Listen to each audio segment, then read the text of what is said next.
네, 다음 발표자는 최도빈 교수님, 아이오와 대학교의 최도빈 교수님 모시고요. 네, 그러면 이어서 최도빈 교수님 발표 듣도록 하겠습니다. 네, 안녕하십니까. 예, 이번 한국 예술의 철학적 연구라는 거창한 주제로 강의가 아니죠. 발표를 맡은 최도빈이라고 합니다. 먼저 이렇게 멋진 곳에서 제가 잠시 연구했던 내용을 소개할 수 있어서 정말 더 없는 영광이라고 생각합니다. 저는 이 한국 미학에 대한 강의를 준비하면서 어떤 문제에 대해서 사유를 해봐야 될까라는 생각을 오래 가지게 되었습니다. 제가 아까 박진영 선생님께서 말씀하신 것도 있지만 한국 철학을 한다는 것은 한국 문화에서 논의됐던 철학적 전통에 대해서 연구하고 그 논점들을 소개하는 것도 중요하지만 지금 우리가 겪고 있는 일들을 철학적 틀 내에서 이해할 수 있는 방법론 혹은 이해의 틀을 제공하는 것도 필요한 일이라고 생각했습니다. 그래서 제가 이 한국 철학 연구의 방법론이라는 거창한 제목을 어떤 답안을 제시하는 대신 제가 이 강의를 어떻게 준비하고 이 강의를 위해서 썼던 글들을 어떻게 구성하게 되었는지를 소개하면서 이 방법론 자체를 하나의 구체화된 사례로서 공유하고자 합니다. 제가 가지고 있었던 문제는 한국 예술의 전반을 관통하는 예술적 창작 동기 아니면 예술적 활동 동기 같은 게 있을까라는 질문의 시작점이었습니다. 한국 예술 전반의 예술적 동기는 무엇일까? 그래가지고 이 질문에 대답하기 위해서 이러한 에세이 제목을 가진 에세이를 썼는데요. 일단 오늘은 이 에세이 내용을 소개하고 그 소개하는 동안 제가 어떤 식으로 생각을 구성하게 되었는지를 말씀드리려고 합니다. 마지막으로 서구에서 한국 철학 연구에 대한 문제를 연구하는 문제를 한번 같이 논의해 보도록 하겠습니다. 먼저 제가 이 문제를 던지게 된 경험부터 공유하도록 하겠습니다. 제가 재직하고 있는 아이오와 대학에는 세종학당이 있고요. 세종학당에서 날로 커져가는 한국학 프로그램이 있습니다. 한국어 수강생도 많고 소위 빅텐이라고 불리는 큰 대학들의 연합 모임에서 한국어 공동 강좌도 하고 있습니다. 그런데 한국어를 맡으신 선생님께서 학생들이 한국 K-팝이나 이런 문화에 대해서 굉장히 많은 질문들이 있다. 어떤 그 안에는 철학적 배경이 있는 것 같은데 학생들에게 한국 철학의 배경에 대해서 좀 설명해 줄 수 있지 않냐라는 질문을 했습니다. 그러면서 이제 제가 학생들을 만나서 먼저 제가 그 질문들을 들어봤죠. 그 질문들을 들어보니까 대체로 이 정도로 정리가 되더라고요. 왜 한국 아이돌 문화에서는 그렇게 인사를 열심히 해야 되고 도덕적인 문제가 중요하고 왜 그 구설수에 오르는 거를 그렇게 두려워하고 이러느냐. 그리고 한국 문화에서 영화를 볼 때나 드라마를 볼 때 나이를 강조하고 예의를 강조하고 존댓말 쓰는 거 뭐 이런 서로를 존중해주는 그 문화가 왜 이렇게 강하냐. 이 질문도 많이 받았습니다. 그리고 오징어 게임이나 뭐 기생충에서를 다루면서도 많은 이야기가 있었지만 한국 문화상품에는 언제나 사회 정의에 관련된 내용이 있는데 이것이 빈번하게 등장하는 이유는 무엇인가? 라는 질문도 있었습니다. 그런데 학생들을 보면 한국 현대사를 배우려는 현대사 맥락에는 관심이 좀 부족하고요. 지금 벌어지는 글로벌 현상으로서 한국 문화를 이해하려는 욕구가 좀 보였습니다. 그래서 이런 질문들을 들으며 그러면 우리가 철학하는 사람으로서 이러한 질문들에 대한 어떤 가능적 답변을 제공해 줘야 되는 것이 아닌가라는 생각을 하게 되었습니다. 물론 그 답변이 부족할 것이고 틀릴 수도 있고 뭐 검증이 되지 어려울 수도 있습니다. 하지만 그 답변을 예술 활동의 동기나 이해의 철학적 틀을 한번 시도해 보는 것 자체에 의미를 둘 수 있지 않을까라는 생각을 해서 이 강의를 준비하게 되었습니다. 검증이 쉽지는 않지만 관념적으로 우리가 그 대답을 설계할 수는 있지 않나 하는 생각이었습니다. 일단 개인의 도덕성을 중시하는 아이돌 문화 뭐 이런 거에 관련해서는 예술 창작이나 예술 활동이 자기 수양의 일환으로서 오랫동안 생각되어 왔다는 그 우리 전통이 있죠. 그거랑 연결시킬 수 있을 것 같습니다. 그리고 분명 우리는 예의와 서열을 강조하는 유교적 그 사회 질서, 신분 질서 하에서 영어로 표현하자면 소셜 디스팅션을 기반으로 하는 사회에서 자란 경험을 갖고 있습니다. 그래서 대중문화에서는 오히려 그런 서열이나 예의가 좀 굉장히 중요하게 강조되고, 그것은 제가 포착한 키워드는 자기 확인을 위한 어떤 목표가 있지 않는가라는 생각을 하게 되었습니다. 그 한국 사회 정의와 관련된 내용 역시 한국 사회의 급속한 변화나 어떤 서로 자기 확인을 하지 못할 때 생기는 문제들, 뭐 자기 모멸감이나 뭐 이런 경쟁하면서 비교하는 그런 사회 현상이 이런 예술 창작에 반영되지 않았을까 하는 가설을 세워봤습니다. 그리고 현대사 맥락에는 관심이 덜하지만 동시대적 현상으로서 소비하는 문화에 대해서는 우리가 앞에 계속 새로운 것을 쫓아가는 동력이 너무 강해서 뒤에서 그 과거에 어떤 일이 있었는지에 대해서 맥락을 좀 파악하는데 좀 노력이 좀 부족하지 않나라는 생각을 해봤습니다. 그래서 이러한 연결점을 가지고 이제 현대 한국 예술 K 문화라고 불리는 것까지 이어지는 예술 활동의 동기나 이해의 철학적 틀을 제공할 수 있을까라고 생각을 하게 됐었죠. 물론 당연하게도 처음 생각한 것은 예술의 자기 수양적 효과입니다. 물론 제 문인학적 전통을 잠깐 가지고 왔는데요. 이 성리학은 그 예술 활동에 새로운 가치를 부여해 줬다고 저는 이해합니다. 왜냐하면 우리는 자기 수양을 위해서 경물치지와 거경국리를 해서 리를 파악해야 되는데, 그 리는 자연물에게도 공유가 되어 있죠. 그 자연물들을 탐구하는 활동 역시 그 자신의 가치를 확인하는, 자신의 본원적 가치를 확인하는 활동과 동일시될 수 있습니다. 그렇기 때문에 예술적 창조를 하는, 즉 자연물을 대상으로 모방을 하거나 아니면 그 자연물을 탐구하는 예술가의 활동 역시 국리의 한 과정으로 이해될 수 있다고 생각했습니다. 그래서 예술가, 유교학자, 선비나 문인들이 자기가 이미 가지고 있는 자기 안의 본성인 리를 파악하기 위해서, 완성된 덕을 파악하기 위해서 자기 성찰을 하듯이, 예술가가 자연을 재현하기 위해서 자연을 탐구하는 것 역시 자기 성찰의 일환으로 이해된다고 생각합니다. 그렇기 때문에 예술적 활동, 즉 문이나 전통에서 보이는 예술적 활동 역시 그 도덕적 자기 수양의 한 중요한 단계라고 이해가 되기 시작했던 것이죠. 그렇기 때문에 이러한 바탕으로 예술을 보게 된다면 예술가를 보는 시선, 사회적 시선이나 사람들의 시선이 예술가는 도덕적 자기 수양을 하는 사람이구나 라는 그 통념이 생길 수 있다는 가정을 해봤습니다. 그래서 한국 사회에서 예술을 보는 시각에는 예술 활동과 도덕적 자기 수양의 강한 연관성을 기반으로 보는 어떤 잔존해 있는 문화가 있지 않나라는 생각을 해봤습니다. 예술 수용자들은, 관객이나 뭐 예술 소비자들은 예술가를 도덕적 수양자 혹은 apprentice, 견습공으로 인식하는 게 굉장히 강하다고 생각해 보았습니다. 세속적 욕망을 세속적 욕망을 표현하는 데 대한 굉장한 두려움이 있고, 그 예술가나 뭐 연예인들이나 K-팝 아티스트들은 그 세속적 욕망을 최대한 거세하는 것을 훈련을 받아온 것도 이러한 배경이 있지 않나라는 생각을 해봤습니다.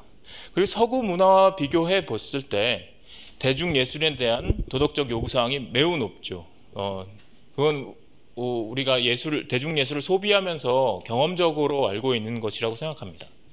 만일 그 서양 학생들이 질문한 이 도덕적 요구의 사항에 대한 질문에 대해 이렇게 대답할 수도 있지 않을까라는 생각에서 이 성리학에서의 자기 수양 전통과 문인화에서의 자기 덕 수양을 위한 예술 활동을 연결시켜 보았습니다. 그 다음에 두 번째 동기로는 예술 활동은 항상 근원적으로 자기의 즐거움을 추구합니다. 근데 한국 예술 활동에서는 한국 상황에서 독특한 양가적 즐거움이 있지 않나라는 생각을 해보았습니다. 예술 활동의 동기, 양가적 즐거움이라 하면 한국 사회에서는 이 지리적, 역사적 특성상 언제나 선행하는 문화적 패러다임을 수용하는 형식으로 발전해 왔지요. 중국에서 항상 새로운 문물이 들어오고 서구에서도 들어오고 이제 우리 지난 20세기 동안 급변하는 사회를 겪으면서 언제나 그 패러다임을 누가 먼저 선점하느냐가 사회적인 어떤 역할이나 사회적인 가치를 드높이는데 굉장히 도움을 많이 줬습니다. 그래서 중국에서 새로운 문물을 얼마나 빨리 들어오는지, 아니면 일본에서 일제시대 때 어떻게 일본의 것을 수용하는지, 유럽, 그다음 미국에 지금 벌어지는 일들에 대해서 빨리 수용하고자 하는 열망이 있지 않나라는 생각을 해봤습니다. 그래서 그 빨리 수용하는 일을 했을 때에 하나의 즐거움이 생기고, 그러니까 pleasure from early adopter가 되는 데서 어떤 예술적 즐거움이 생겨서 한국의 현대 예술 사조 역시 외국에서 벌어지는 일들을 최대한 한국적으로 변용하여서 수용해서 전파하는 그런 습관이 굉장히 크지 않나라고 생각해 보았습니다. 근데 두 번째로는 이 문화적 전범들을 수용해야 되는 압력에 대한 반작용으로서 유니크 아이덴티티, 자기 정체성에 대한 강한 열망이 또 있지요. 이게 동시에 공존한다고 저는 생각했습니다. 현대를 살면서도 우리가 언제나 그 외국에서 벌어지는 일들에 대한 굉장한 신속하게 흡수하는 경향이 있지 않습니까? 그거에 반대로 또 그것을 변용한 것을 또 전파하는 그런 것도 있죠. 예를 들어서 뭐 커피를 마시는 문화를 봤을 때, 제가 미국을 떠나기 전까지만 해도 한국을 떠나기 전까지만 해도 커피를 이렇게 쉽게 마시는 경우는 참 없었는데, 커피가 지금 너무 한국 생활의 상징이 되어 보일 정도로 대중화가 되었죠. 근데 한국식 커피도 다시 역수출이 되고 있지 않습니까? 이런 작용과 반작용의 과정이 예술적 동기에 어떤 보편적으로 흐르고 있는 저변이 있지 않나라는 생각을 하게 되었습니다. 근데 철학하기의 하나의 의무 중 하나는 이것을 어느 정도로 검증이나 입증을 해야 되는 것입니다. 이 가설을 어떻게 입증할까라고 생각하다가 조선 후기 남종화의 유입과 그 진경산수화나 풍속화의 발전을 하나의 사례로 들어보고자 했습니다. 남종화는 동기창의 이론이 조선반도로 바로 들어가면서 전통 문인화에 대한 관심이 다시 뜨거워진 사례로 우리가 잘 알고 있습니다. 당시 기록을 보면은 조선시대 북경으로 파견된 사람들이 어떻게 해서든 동기창을 만나서 그림이나 글씨를 얻고자 굉장히 노력을 했습니다. 그만큼 빨리 도입하고 싶은 열망이 있었겠죠. 사실 또 빨리 도입하는 열망 뒤에는 그 사회에서 동기창 그림이 있는 사람이라는 욕구가 있지 않나라는 생각을 해봤습니다.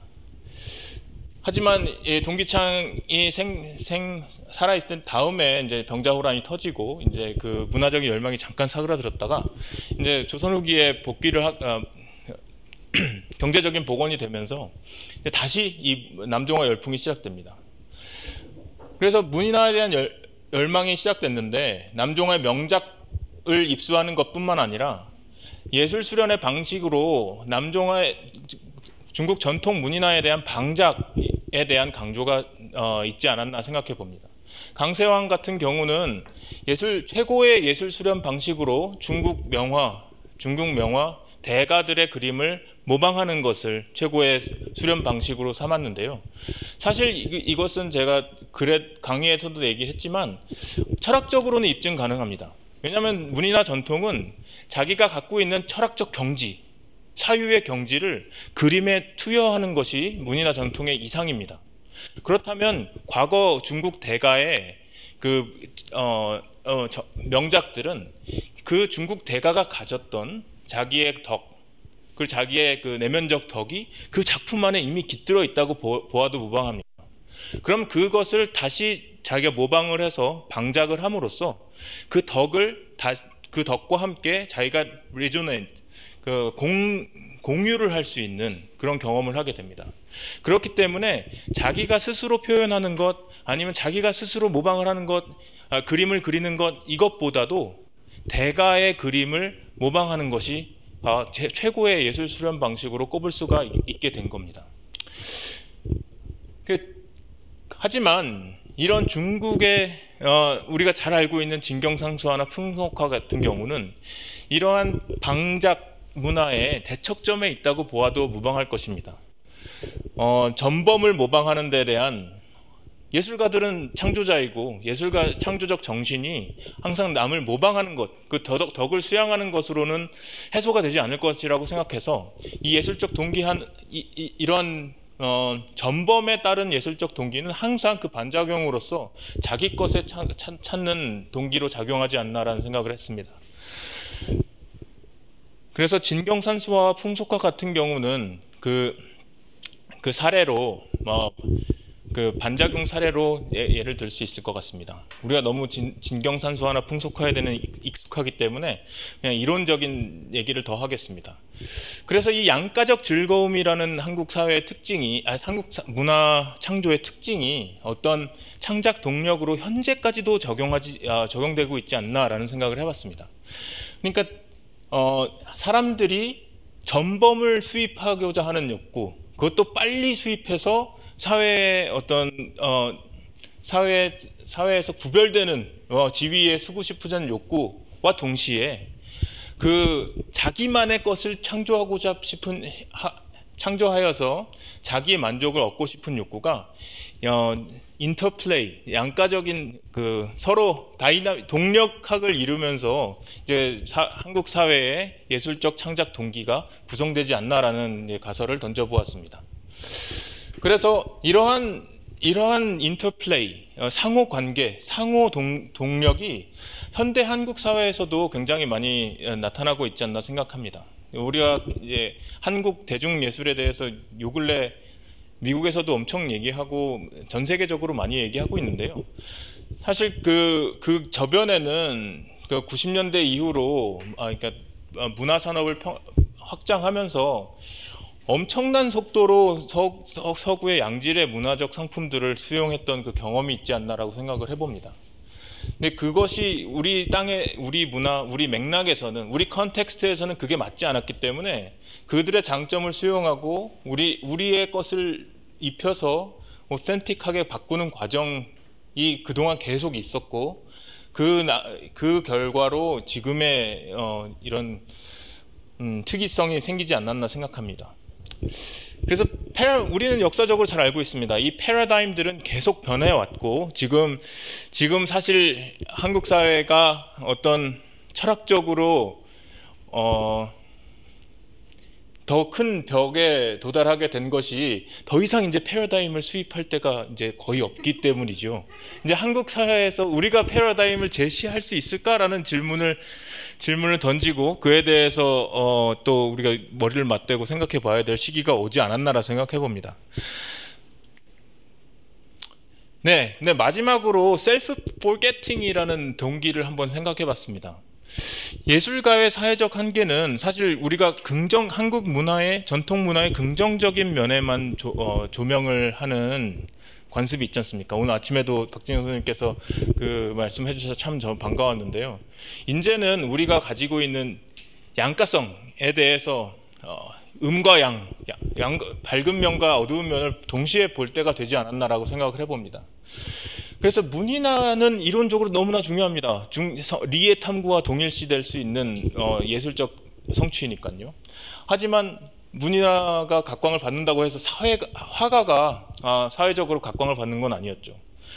모두 다 많은 조선시대 사람들이 명화를 갖기 위해서 줄을 쓰고 집 한 채 값을 들고 기다린다 이런 얘기를 많이 읽어보셨겠지만, 꼭 환쟁이라고 부르면서 이제 그게 그 자기 시도가 거부될 경우 이제 환쟁이라고 놀리면서 이제 비아냥거리는 것도 있었죠. 사회적 신분적 제한, 즉 사회적 제한이 어떤 하나의 예술적 동기가 되지 않았을까라는 생각을 해보았습니다. 제가 강의에서는 정선과 강세왕, 김홍도, 신윤복을 이야기를 했는데요. 이거 너무나 많이 얘기를 되죠. 여기에 등장하는 모든 인물들이 다 그 사회적 한계를 굉장히 많이 겪어서 그것을 예술적 동기로 승화했다고 가정을 할 수 있을 정도로 그 사회적 한계가 있었다고 생각합니다. 강세왕 같은 경우도 아버지가 과거 시험에 부정을 해서 과거 시험 자체를 지원 자체를 금지당했고, 그 18살인가에 10대 후반에 받았던 그 금지가 풀린 것은 60대였습니다. 강세왕은 그 관직에 진출하지 못하니까 계속해서 그 시서화를 갈고 닦으면서 그리고 예술을 공유하는 친구들과 안산에서 활동을 하면서 이제 계속 평을 남기고, 그래서 예원의 총수라는 이름으로 불렸다고 하는데요. 하여튼 조선시대 신분사회에서, 그것도 유교 기반의 신분사회에서 관직에 진출하지 못한다는 것이 어떤 영향을 주었을까라는 생각을 해보게 되었습니다. 정선도 너무나 가난해서 제가 생각하는 가장 슬픈 이야기는 신윤복이라고 생각하는데요. 우리가 신윤복 그림은 많이 알고 풍속화 많이 보고 미인도도 알고 있지만, 신윤복은 신씨 족보에도 실리지 않은 걸로 알고 있습니다. 신윤복의 5대조가 서자 출신이었기 때문에 그 엄정한 신씨 가문에서는 그 족보에 제외시키고, 우리 미술사 역사에서 남아있는 신윤복에 대한 기록도 거의 없다고 알고 있습니다.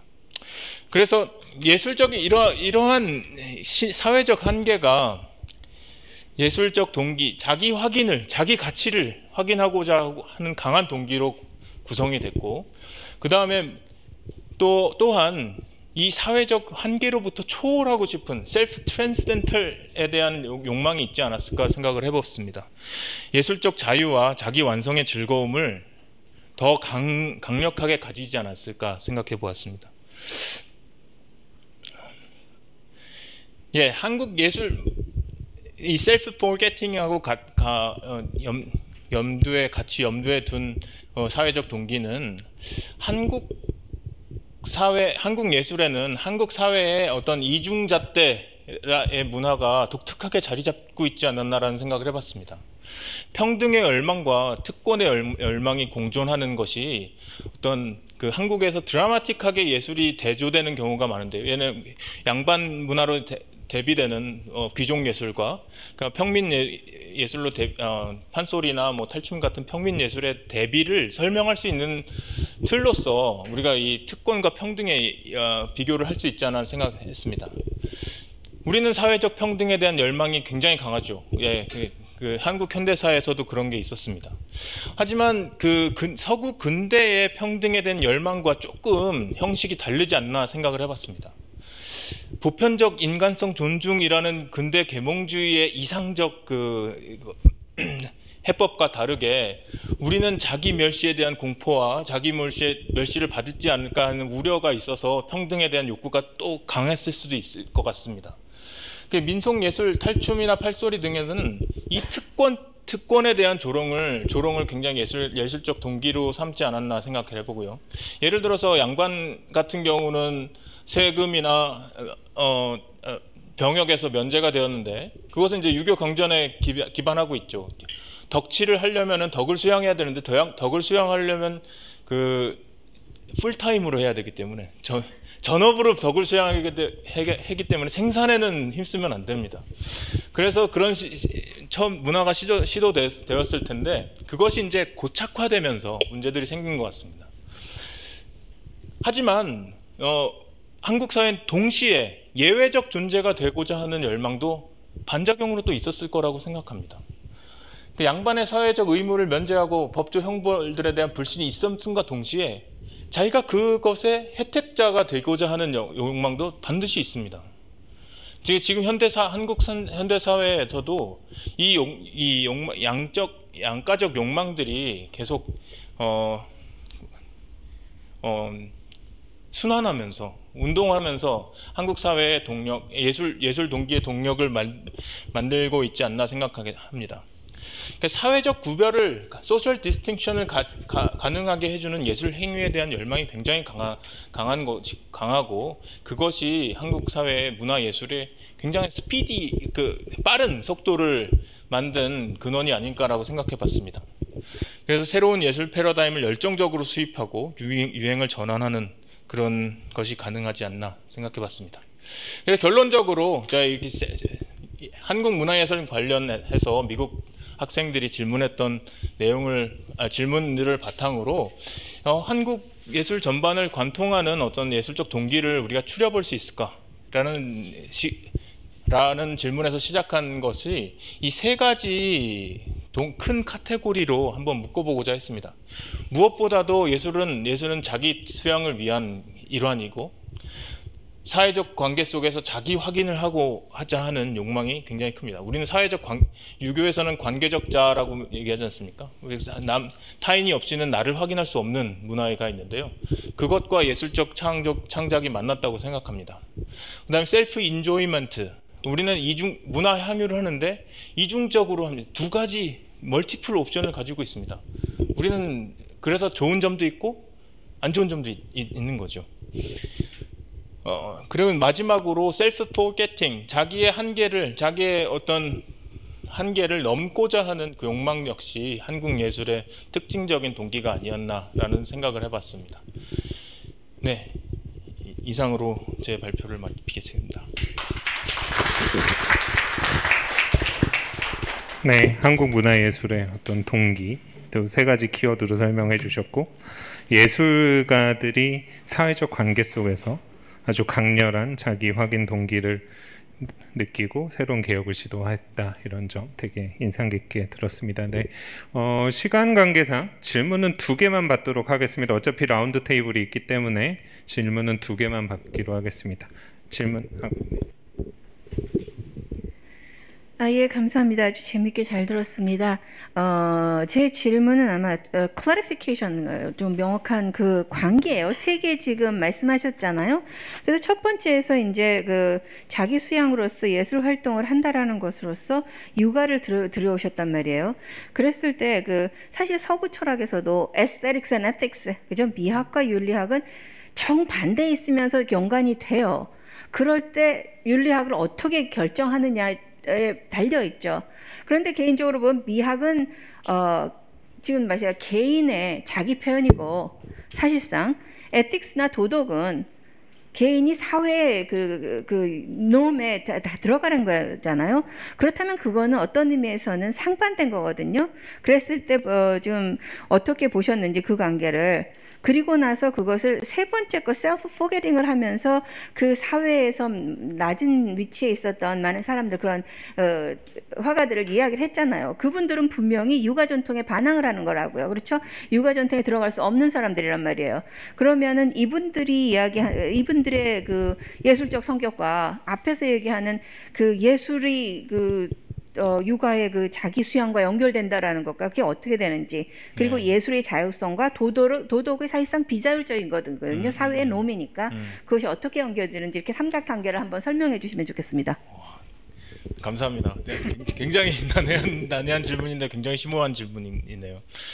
제가 생각했을 때 제가 윤리적, 도덕적인 얘기를 했을 때 사실 이 도덕적이라는 단어에 담긴 이 근대적 의미가 과연 여기에 있나라는 생각을 많이 했습니다. 사실 우리 윤리를 얘기하고 도덕을 얘기할 땐 사실 사회 규범, 사회적 합의에 의한 도덕을 얘기하는 것이 저는 근대적 도덕의 특징이라고 생각하는데요. 왜냐하면 사회 구성원으로서 지켜야 될 규범을 마련해야 되는 거죠. 근데 과연 이 육아적 영향에서는 그 근대적 규범으로서의 도덕이라는 개념이 얼마나 강했을까라는 생각이 좀 많이 들거든요. 사실 그래서 그 반발로 나온 것이 덕윤리 얘기를 많이 하고 불교에서도 덕윤리 얘기하지 않습니까? 근데 덕윤리의 관점으로 보자면 이 사회 규범으로서의 역할은 예나 어떤 전통적으로 규정된 그 윤리가 담당하는 윤리적 규범이 담당하는 것이고, 그 개인으로서 삶을 살 때에 수행해야 될 바는 행복이라든지 자기 완성이라든지 아니 내적인 덕을 찾는다든지 이런 것에 국한할 수 있지 않을까라는 생각을 해봤습니다. 하지만 그 부분에 대해 그 예술가들, 제가 상상을 해보면 예술가들이 이 자기 완성을 위한 도덕적 수양을 강조하면서 아까 선생님께서 말씀하신 대로 사회적 불합리한 규범에 오히려 저항하는 수단으로 썼을 수도 있겠다라는 생각을 해봅니다. 선생님 질문을 듣고요. 그래서 근데 그 사회적 질서라는 것이 육아적 그 통치하에서는 굉장히 공고하게 이미 세팅이 완료된 상황에서 그것을 적극적으로 저항을 할 수는 없었지 않나라고 생각을 해봅니다. 그래서 기껏해야 자연 속에서 논의는 자신의 모습을 산수하게 투영시킨다든지 아니면 자기의 이상향을 그린다든지, 하지만 적극적으로 그것을 저항하려고 하는 동기는 좀 부족했을 것이라고 저는 추정해 봅니다. 감사합니다.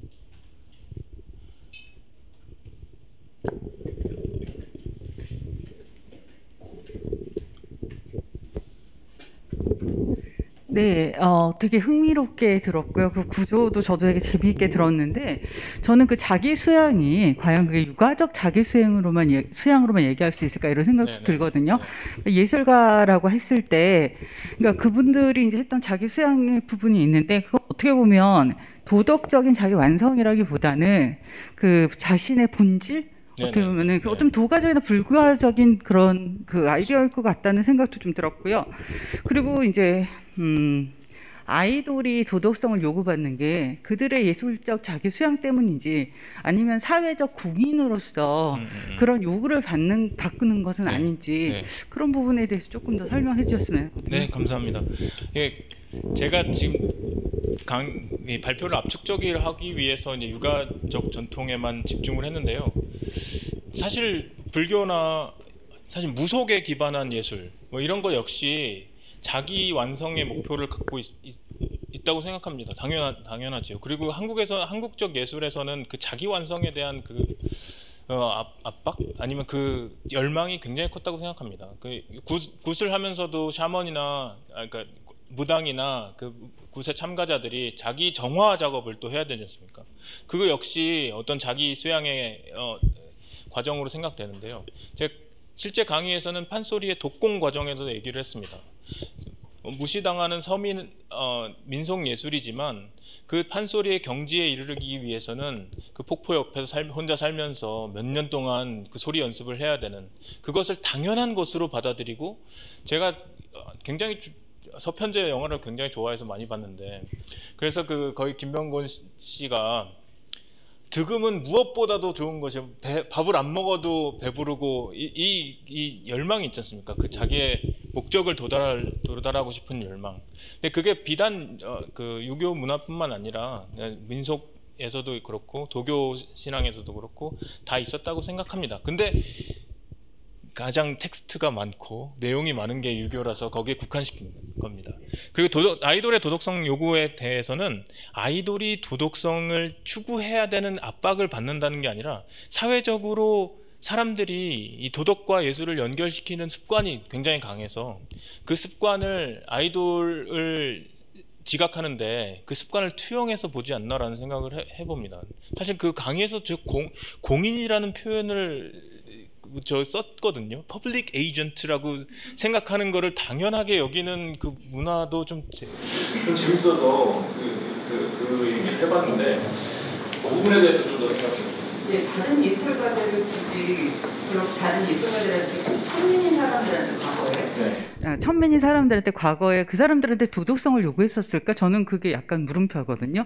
근데 이제 현대 아이돌한테는 되게 요구를 해요. 그거는 사회적으로 주목을 받고 사람들의 사랑으로서 이득을 얻는 사람들이기 때문에 더 엄격하게 잣대를 들이댄다는 생각이 들어요. 근데 그것도 설명하려고 하면 설명할 수 있는 게 사실 저 딴따나 환쟁이 뭐 이런 그 비하하는 표현들이 사실 최근까지 쓰였지 않습니까? 예. 근데 그것이 오히려 그 대중예술가들에 대한 도덕성 문제를 자각하게 만들지 않았을까? 저런 비아냥을 듣고 싶지 않은 거죠. 옛날 무대, 밤무대에 오르던 그런 에피소드들을 많이 얘기를 하긴 하는데 그런 비아냥을 들을수록 자기의 도덕적인 어떤 자기 규제? 이런 것이 더 반작용으로 강해지지 않을까 생각합니다. 나는 그런 사람 아닙니다 라는 얘기를 그 밤무대에서는 굉장히 많이 해야 되지 않을까 라는 생각이 듭니다. 네, 다시 한번 오늘 수고해 주신 최도빈 교수님께 박수 부탁드립니다. 감사합니다.